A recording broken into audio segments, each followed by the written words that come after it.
Olá pessoal, estamos aqui para mais uma aula. Ainda dentro do nosso conteúdo de enologia, nós vamos falar agora sobre a vinificação de vinhos, a produção de vinhos, né? Nós vamos falar, esse conteúdo ele vai ser dividido em 3 aulas. Nós vamos começar pela vinificação de brancos, depois tintos, e por fim nós vamos falar de vinificação de espumantes, de vinhos licorosos, de vinhos fortificados e de vinhos rosados, tá ok? Então, nós vamos começar pelos vinhos brancos, né? Então, nós temos aqui um esquema da produção do vinho branco. Ele começa com a colheita das uvas. Os vinhos de qualidade, eles são exclusivamente produzidos com uvas brancas. No entanto, existe a possibilidade de produzir vinhos brancos com suco da uva tinta. Porque o que dá a tonalidade tinta no suco é o contato desse com as cascas, que a maior concentração de tanino está nas cascas. Então, se não houver o contato do suco com a casca, se não houver o esmagamento da casca, então ela não vai liberar não os taninos, as antocianinas. Então não vai ter coloração no suco, tá ok?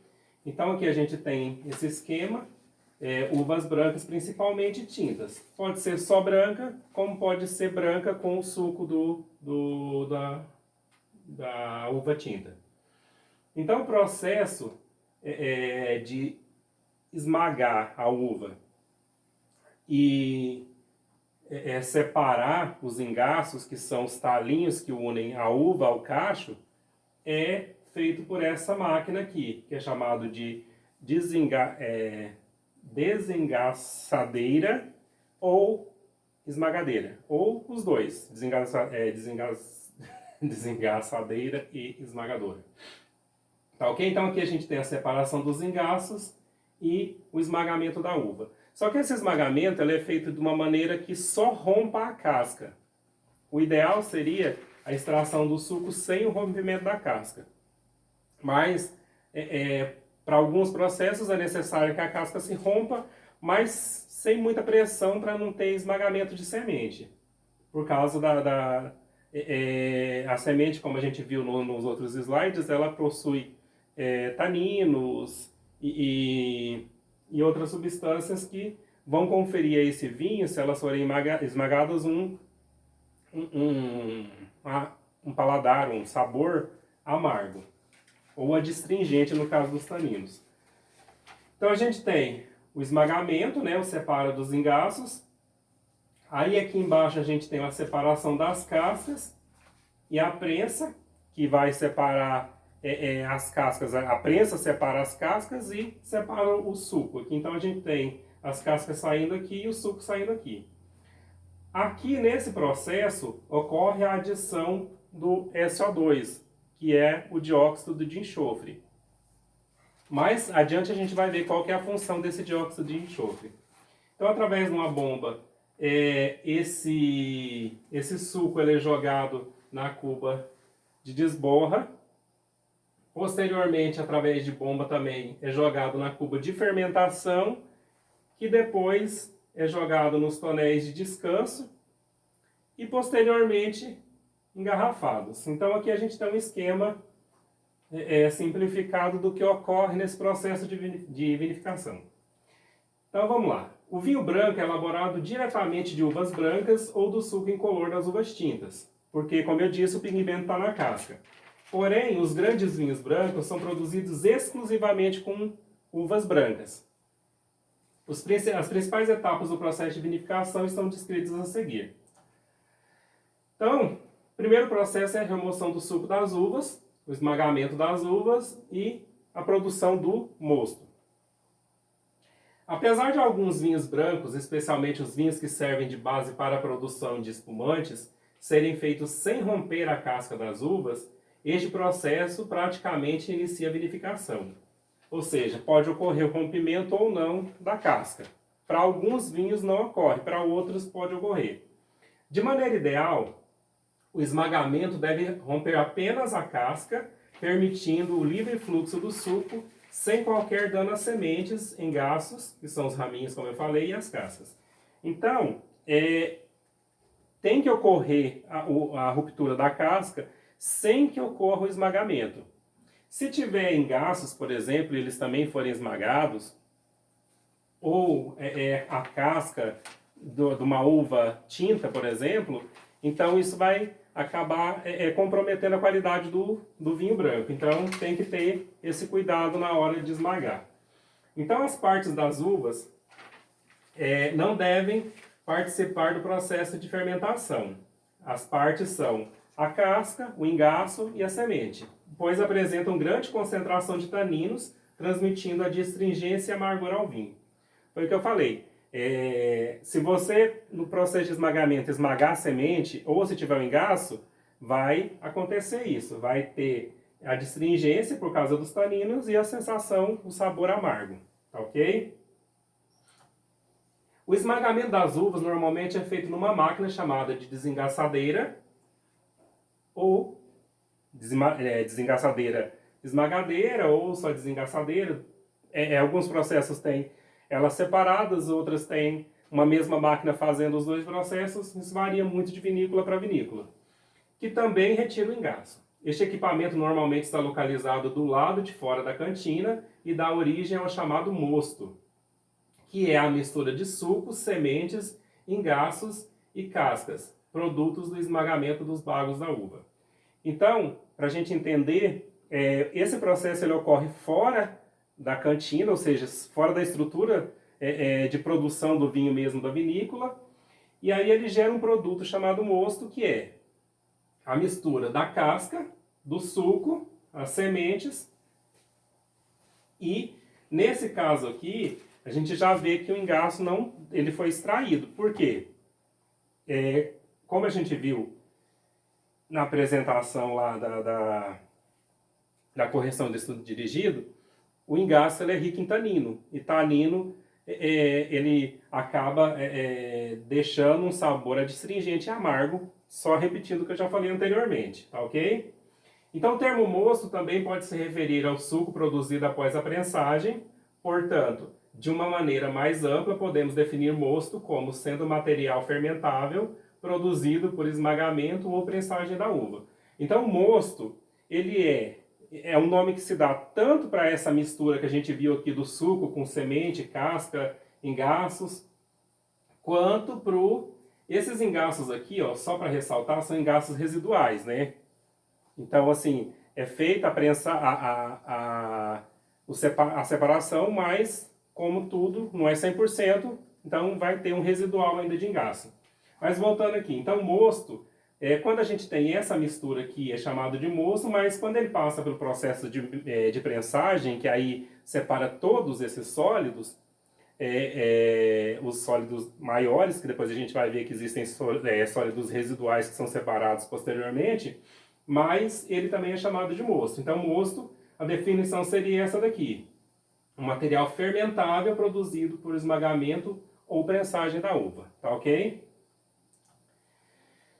O segundo passo é o resfriamento do mosto e o separamento do mosto flor.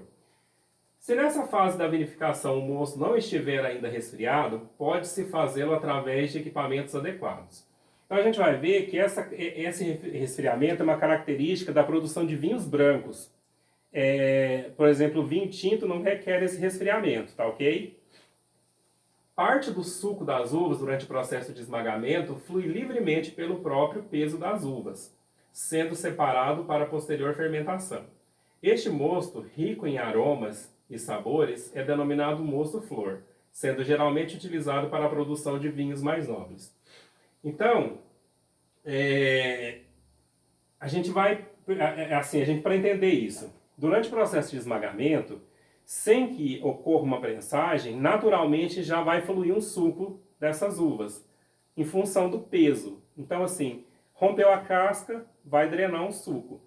Esse suco que sai sem a prensagem, ele é chamado de mosto flor, que é o mosto que dá base para os vinhos nobres, ou seja, é um mosto de melhor qualidade, porque não tem prensagem, não tem o risco de, por exemplo, incidir substâncias como, por exemplo, os taninos. Então, assim, só rompeu a casca, flui o mosto, esse é o mosto flor, que é o mosto que dá base para os vinhos nobres.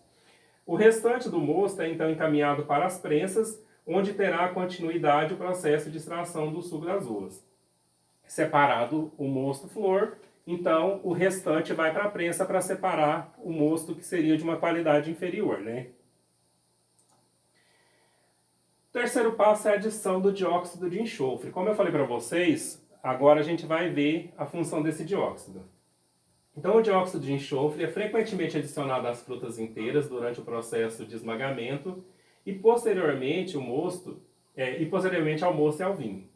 Ou seja, durante o processo de prensagem, de esmagamento ali, é adicionado, posteriormente adicionado ao mosto e no processo final adicionado ao vinho.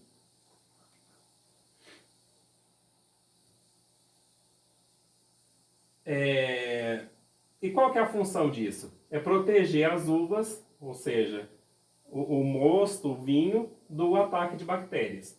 E impedir a oxidação do suco e do vinho. Ou seja, ele tem uma função bactericida, biocida, porque a gente vai ver mais adiante que ele combate também as leveduras, chamadas de leveduras selvagens. E ele também tem uma função antioxidante, que ele inibe, ele limita o processo de oxidação, ele impede o processo de oxidação do suco e do vinho. O que poderia levar à formação de pigmentos escuros e a deterioração dos aromas e sabores. Além disso, o dióxido de enxofre inibe a fermentação produzida por leveduras. Então, resumindo, o dióxido de enxofre ele é antioxidante, que ele vai impedir a oxidação do suco de uva e do vinho. Ele é biocida porque ele inibe a ação, ou seja, ele combate, ele extermina, por assim dizer, bactérias e leveduras selvagens, que são produzidas, que podem incidir durante o processo de fermentação desse suco. Então, o uso do dióxido de enxofre deve ser feito de maneira cuidadosa, pois pode transmitir odores indesejáveis ao vinho, como o odor de fósforo queimado, além de desencadear reações alérgicas em indivíduos susceptíveis. Se vocês buscarem aí, vocês vão ver que o dióxido de enxofre é um produto extremamente tóxico. Então, o uso dele no vinho, ele tem que ser muito bem monitorado, para que não ocorra contaminação do vinho e posteriormente acabe contaminando alguma pessoa que tenha reação, que seja alérgico ao produto, ou até mesmo qualquer pessoa que não seja alérgico, mas se tiver o dióxido numa concentração muito grande, pode ser afetado. Então, passo 4, deixando o mosto em contato com as cascas, maceração pelicular. Ao produzir um vinho de alta qualidade, alguns enólogos costumam deixar o mosto em contato com as cascas por algumas horas. Se esse processo for conduzido sempre em baixas temperaturas e por curtos períodos de tempo, haverá grande concentração de aromas e sabores sem um concomitante aumento de taninos. Então, no caso de uma mistura, por exemplo, de uvas tintas com uvas brancas, esse processo de deixar a casca em contato com o mosto para produzir um vinho branco já seria mais complicado, porque dependendo do período de contato, as antocianinas presentes na casca, elas se desprenderiam ali no meio e acabariam conferindo uma coloração avermelhada a esse mosto.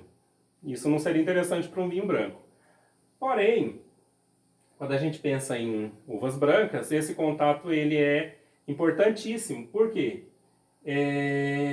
Se você controlar a temperatura, você vai fazer com que tenha um vinho com aromas e sabores de maior concentração, sem que os taninos presentes naquela mistura ali sejam liberados para aquele produto, entendeu? Então, se você tem o contato da casca, mas numa temperatura controlada, não vai haver liberação em grande quantidade de taninos. Porém, o sabor e o aroma do vinho vai ser melhorado pelo contato desse mosto com as cascas do vinho.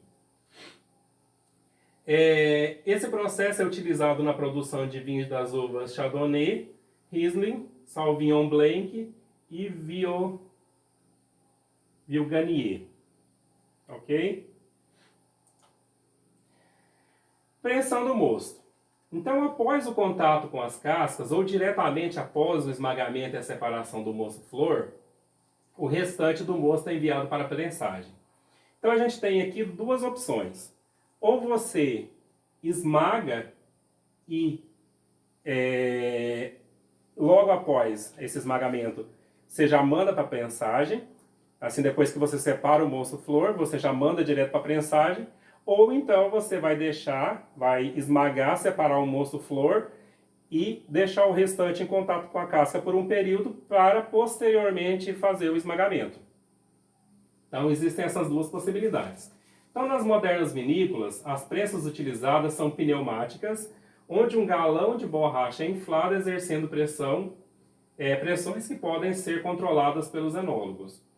Então, só voltando no que eu já tinha falado, é preciso que haja um controle dessa pressão para que a gente tenha só a extração do suco sem que ocorra o esmagamento da semente ou de engaços residuais que tenham nessa produção ali. Como já foi dito, o mosto-flor é obtido sem a prensagem mecânica, sendo mais rico em açúcar e menos ácido e com menos taninos que o mosto obtido por prensagens mais fortes.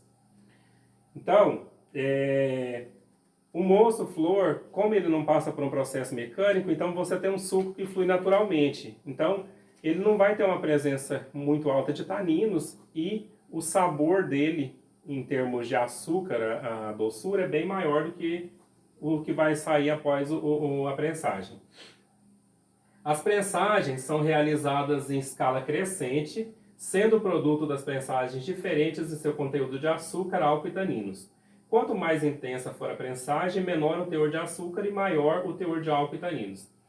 Então, só para a gente entender direitinho, então a prensagem ela vai ocorrer de intensidades variadas e quanto maior a intensidade, quanto maior a força dessa prensagem, menos qualidade esse suco vai ter.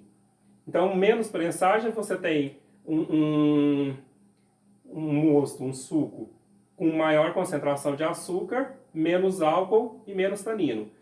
Quanto mais você for aumentando essa pressão, menos açúcar você vai ter, mais você vai ter mais álcool e mais taninos. Tanino, vinho amargo, adstringente, tá ok? Esses diferentes mostos de prensa poderão ou não ser adicionados ao mosto-flor antes da fermentação, ou então ser fermentados separadamente para utilização futura, ou para ser usado como corte, ou mesmo para venda. Então, dependendo do processo que você está utilizando ali, para qual finalidade, para qual vinho você está fazendo esse processo, você vai misturar esses diversos mostos, sabe, resultantes de diversas pressões de esmagamento, ou você não vai. Vai depender do que você está produzindo ali. Lembrando que o mosto, se você produz um vinho só com mosto-flor, é um vinho nobre, um vinho de melhor qualidade. Ok? Em algumas ocasiões, este mosto de prensa é fermentado e a seguir destilado, dando origem às aguardentes aguardentes vínicos, que são as grapas. Tá ok? Então, se você não utilizar durante o processo de produção do vinho, você pode destilar, fazendo com que aquilo se torne uma aguardente, que é muito consumido lá para a região sul. Depois de extraído todo o suco, a prensa é esvaziada e o bagaço será utilizado como fertilizante. Ou seja, a gente tem uma utilização de basicamente tudo. Você tem a utilização do mosto-flor para um vinho de qualidade, você tem os demais tipos de mosto que você pode ou não adicionar no vinho. Você pode produzir uma aguardente com os mostos de menor qualidade e ainda você pode utilizar o que sobra do processo de prensagem como fertilizante para as próprias parreiras. Passo 7, a fermentação do mosto, corrigindo e clarificando o mosto. Entre a prensagem e o início da fermentação, o mosto é preparado para o processo, sendo resfriado e clarificado, por decantação, filtração ou centrifugação. Então, a gente tem o processo após prensagem, mas antes que esse mosto seja levado para o processo de fermentação, ele vai passar por um processo de clarificação, ele é resfriado e clarificado. A clarificação, como a gente vai ver mais adiante, ela pode ser por decantação, ou seja, o sedimento vai para o fundo. Ela pode ser por filtração, que é uma coisa forçada, né? Você vai forçar a passagem desse mosto por filtros, ou por centrifugação, que também acaba sendo uma coisa forçada, né? Visando a remoção de pedaços de cascas, gravetos ou partículas de terra provenientes do parreiral e de outros sólidos de suspensão. Se for necessário, e a legislação local permitir, podem ser feitas correções no mosto, com adição de açúcar ou concentrado de uva, visando aumentar o teor final de álcool ou ainda adicionar ácido tartárico para aumentar a acidez. Ou seja, se a legislação do país onde está se produzindo o vinho permitir, você pode fazer esse tipo de adição, mas isso sempre dentro da legislação. Se a legislação não permitir, não pode ser feito. Passo 7, fermentando o mosto, curvas de fermentação e a fermentação interrompida. Uma vez terminado o processo de prensagem, o mosto é submetido ao processo de fermentação alcoólica. Ou seja, o objetivo da fermentação alcoólica nada mais é do que produzir o álcool, né? Já que o vinho é uma bebida alcoólica, inicialmente você tem um suco de uva concentrado, né? Um suco de uva integral e concentrado, mas você quer transformar ele numa bebida alcoólica. Então, esse suco de uva ele tem que passar por um processo de fermentação alcoólica, que é o consumo do açúcar presente nesse suco pelas leveduras com posterior formação do álcool. Então, conforme descrito anteriormente, como já visto, esse processo transforma a glicose, pela ação de leveduras selecionadas, em álcool etílico, gás carbônico e água, produzindo calor. Como a glicose é mais pesada que o etanol, é possível acompanhar o progresso de fermentação medindo a queda de densidade do mosto. Então a gente tem que pensar da seguinte forma. O mosto, com uma concentração maior de açúcar, ele tem uma densidade maior, porque o açúcar ele é mais pesado do que o álcool. Então, de acordo com que esse açúcar é consumido pela levedura e ela vai produzir o álcool, então a gente vai ter uma diminuição na densidade. Então, é a partir dessa diminuição na densidade que a gente sabe quanto de álcool está sendo produzido e quanto, consequentemente, quanto de açúcar está sendo consumido. Tá ok?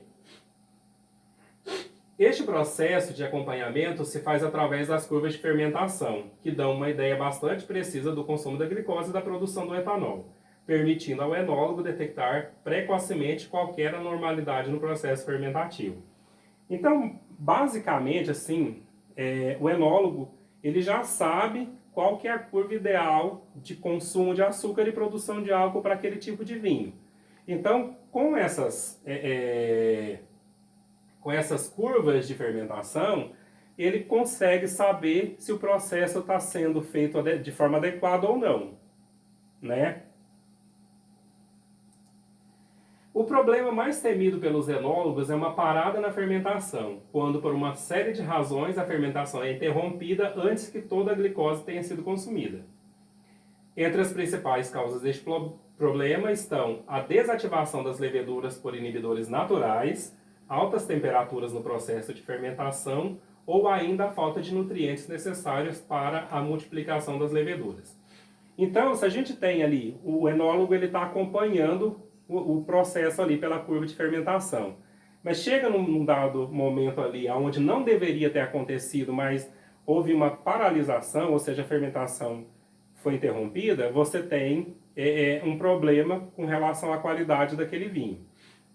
E o que pode causar isso? Então a gente tem aqui a desativação das leveduras por inibidores naturais, ou seja, algum inibidor natural desativa completamente a ação das leveduras, então elas param de produzir o álcool e param de consumir o açúcar. Altas temperaturas no processo, então a gente já percebe aqui que a temperatura durante esse processo é importantíssima, então ela tem que ser acompanhada. Como a gente viu anteriormente no slide, existe a liberação de calor durante esse processo, ou seja, é uma reação exotérmica, então libera calor. Se libera calor, então ela vai aumentar gradativamente a temperatura desse meio onde essa reação está acontecendo. Por isso que tem que acompanhar essa temperatura. Então, você tem que medir a temperatura e tentar manter ela no nível necessário para que ocorra essa fermentação. Ou ainda, falta de nutriente, ou seja, você tem uma quantidade de açúcar ali que é insuficiente para gerar a quantidade de álcool que você precisa. Aí acaba o açúcar, a glicose, as leveduras param de trabalhar, então você não atinge o nível de álcool que você queria. Então esse também é um fator que pode interromper o processo. O passo 8 é a fermentação em ácido inoxidável, fermentação em barril de carvalho. O processo de fermentação dos vinhos brancos pode ser realizado tanto em tanques de aço inox, aço inoxidável, com temperatura controlada, como em barris de carvalho. Na maioria das vezes se utilizam os tanques de aço, visando preservar o caráter varietal das uvas brancas. No entanto, alguns grandes vinhos, especialmente os feitos com uva Chardonnay, são fermentados diretamente em barris de carvalho. Então a gente tem duas opções de fermentação,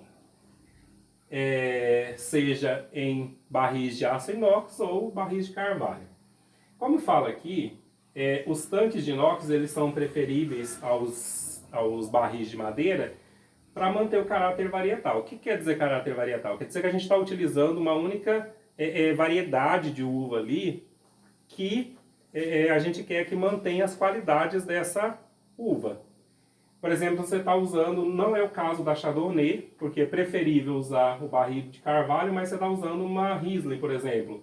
Aí você quer manter as qualidades no vinho daquela variedade. Então, assim, você vai fermentar no barril de inox para que não ocorra uma mudança nessa qualidade dessa uva, nessas características dessa uva.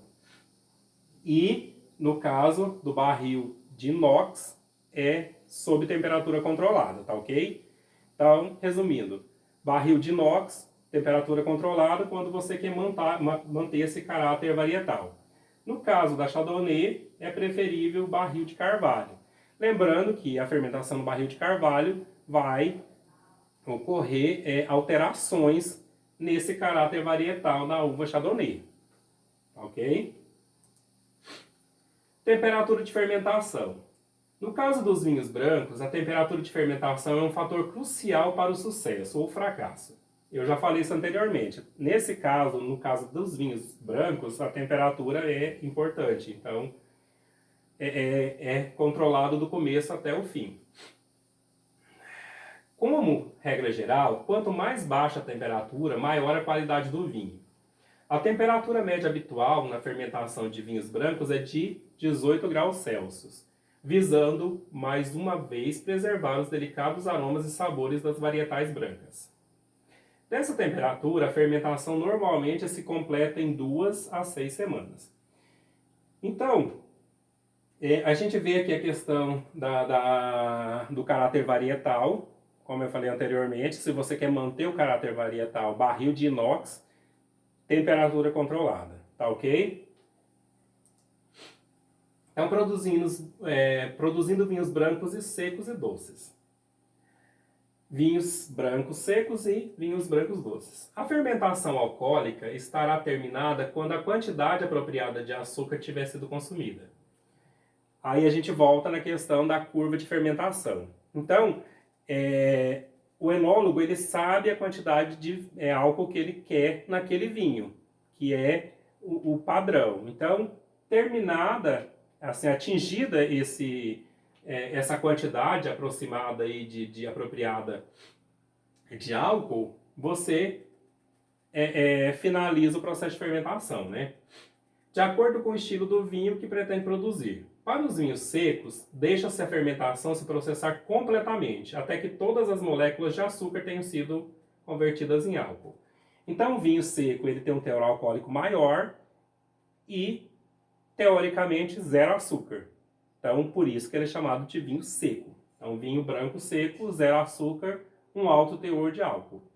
No entanto, mesmo esses vinhos sem qualquer resquício de glucose terão cerca de 0,2 a 0,3 de açúcar residual, detectado por análises químicas, representando uma pequena fração de açúcares complexos das uvas, que as leveduras não conseguem fermentar. Então, um vinho seco, que teoricamente a gente diz que ele tem zero açúcar, mas ele apresenta de 0,2 a 0,3% de açúcar residual, que é só detectável a partir de análises químicas, tá ok? Que são açúcares complexos, né? Que as leveduras não conseguem consumir. Em certos casos, permite-se que o vinho mantenha teores de açúcar residual, de acordo com o desejo do enólogo. Para isso, a fermentação pode ser interrompida antes que toda a glicose tenha se convertido em álcool, diminuindo-se a temperatura para cerca de menos 4 graus Celsius. Ou seja, se for da vontade do enólogo que esse vinho ele tenha um residual de açúcar maior, ele interrompe o processo aumentando essa temperatura, né, diminuindo essa temperatura para menos 4 graus Celsius. Então, essa temperatura cessa o processo de fermentação, ou seja, a levedura para de trabalhar a essa temperatura. Posteriormente, centrifuga-se ou filtra-se o vinho para retirar as leveduras inativas pelo frio. Então, basicamente, se o vinho requerer, ou se for da vontade do enólogo que o vinho tenha 0% de açúcar, ele vai deixar que a levedura que a fermentação se processe até o final, consumindo 100% daquele açúcar. Lembrando que sobram os 0,2, 0,3% de açúcar residual de açúcares complexos que não são consumidos. Mas se ele quer uma concentração maior de açúcar, então ele vai interromper esse processo de fermentação com a diminuição da temperatura. Posteriormente, ele vai centrifugar ou filtrar esse vinho para tirar essas leveduras que ficaram ali. Elas estão inativadas.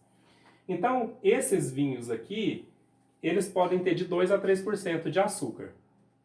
Certo? Então, se ele interrompe esse processo de fermentação, o teor de açúcar residual vai ser maior. Outra maneira de se obter vinhos com açúcar residual é a adição da chamada reserva doce, que nada mais